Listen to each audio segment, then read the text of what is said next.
क्या किसी के जीने या मरने का फैसला किसी और के हाथ में हो सकता है? क्या एक पेशेंट जो सालों से कोमा में है, उसका लाइफ सपोर्ट सिस्टम हटा देना सही है? आज हम डिस्कस करेंगे एक ऐसे ही केस के बारे में जो इंडिया में यूथेनेशिया यानी मर्सी किलिंग पर सबसे बड़ा माइलस्टोन बना। Aruna Shanbaug versus union of India 2011 supreme court. इस केस ने सिर्फ लीगल ही नहीं बल्कि एथिकल और मॉरल डिबेट्स भी क्रिएट की। चलिए इस केस को डिटेल में समझते हैं।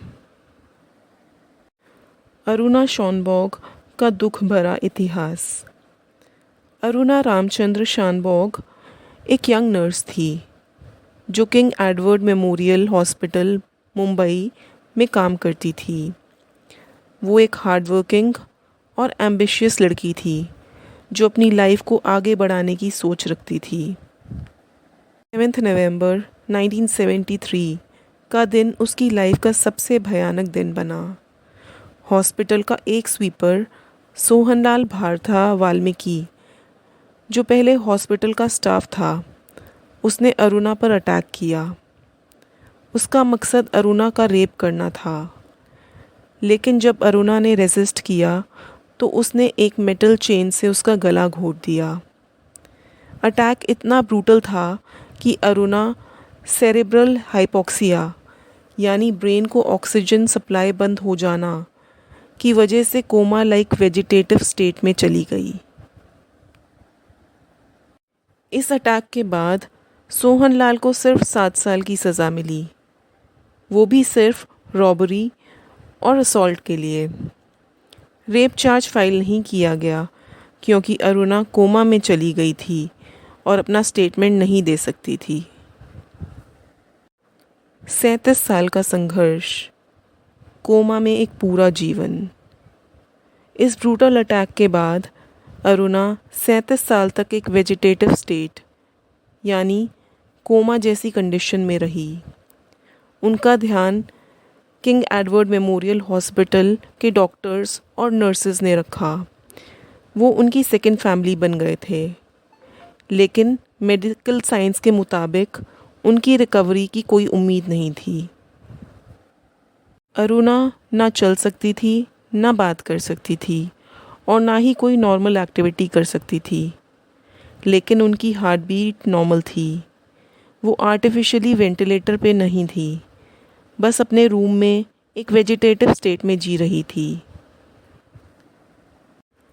लीगल बैटल, मर्सी किलिंग की डिमांड।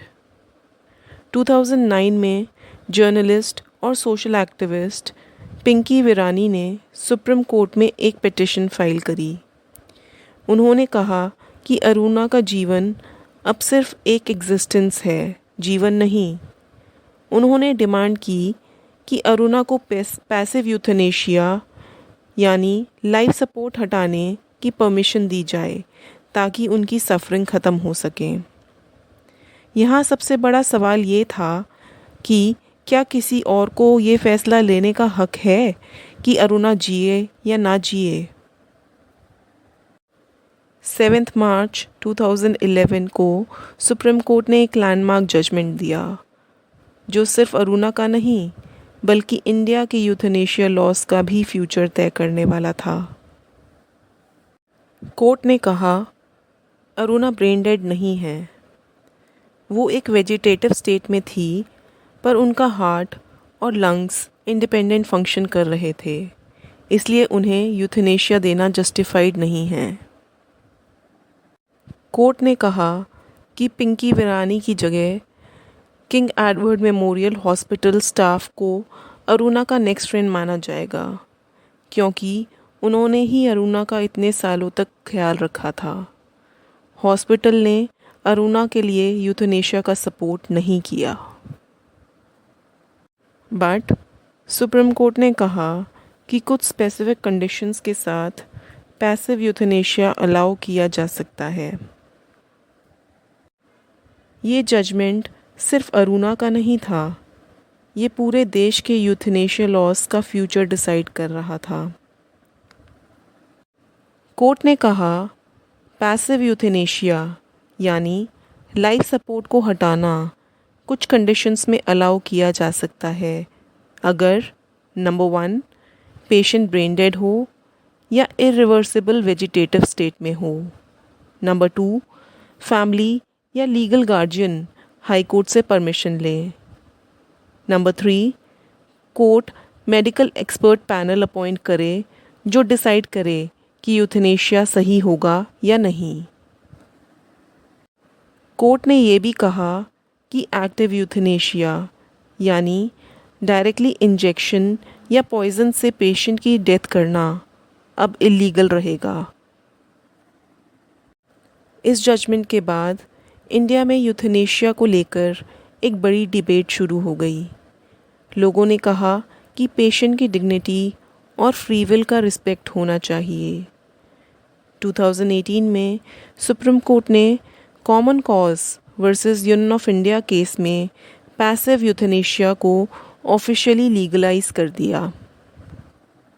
अब एडवांस मेडिकल डायरेक्टिव यानी लिविंग विल की परमिशन मिल गई, जिसमें पेशेंट पहले से लिख सकता है कि अगर वो कभी वेजिटेटिव स्टेट में जाए तो उसका ट्रीटमेंट डिसकंटिन्यू किया जाए या नहीं। अरुणा शॉनबॉग 18 मई 2015 को 66 ईयर्स की एज में निमोनिया की वजह से स्वर्ग सिधारी। उनका जीवन सिर्फ एक नर्स का जीवन नहीं था, बल्कि इंडिया के यूथेनेशिया लॉ को डिफ़ाइन करने वाली एक कहानी भी था। ये केस हमें एक बड़ा सवाल पूछता है, क्या मर्सी किलिंग एक पेशेंट के ह्यूमन राइट्स का पार्ट होना चाहिए? क्या एक इंसान की डिग्निटी उसके जीने या मरने के फैसले का हिस्सा होनी चाहिए? आपको क्या लगता है, क्या यूथेनेशिया का डिसीजन अलाउ होना चाहिए या नहीं? कमेंट्स में अपनी राय ज़रूर दें। अगर आपको ये वीडियो पसंद आया हो तो लाइक करें, शेयर करें और मेरे चैनल को सब्सक्राइब करें। मिलते हैं अगली वीडियो में, तब तक के लिए जय हिंद।